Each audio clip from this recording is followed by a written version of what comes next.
kulokuthi usengena ungabusabaleka. Izolo laphana iy'ngane zakwethu e-Wits eGoli lapha kwenye yama-university, abafundi bamashela kwenye yama-res laphana la kuhlala khona enye insizwa engeke ngiyidalule ngegama, ewumsolwa ekuthenini iye nokubeza omunye wesifazane, naye igama lakhe ngeke futhi ngize ngilidalule, ofunda khona la kuleyo university.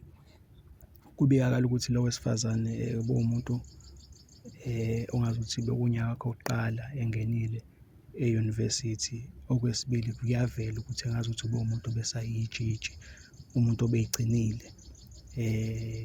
Kube sekuvela futhi ukuthi cha, le nsizwa engathi isebenzise amandla enawo ukuthi ikwazi ukuthi imnukubeze, kwazise ukuthi le nsizwa ingomunye wamalungu e-S_R_C khona laphana kwi-university.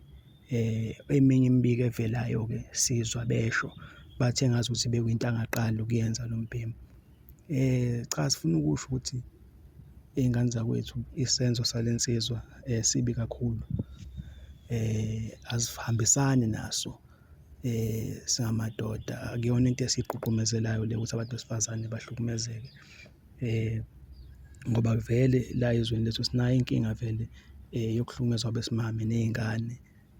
Sithi nje lokhu okwenziwe lezi ngane laphana kuleya university siyakusaphotha, engazi sithi yena lo othintekayo owesifazane olimele, engazi ukuthi engayithola i-justice kulokhu okumehlakele ngoba akumfanele, in fact akaku-deserve-i.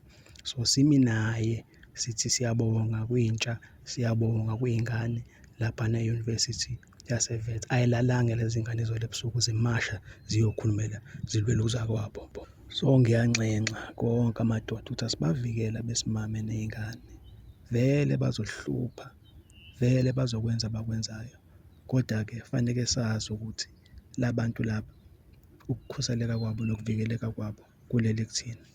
Ngiphuma kanje.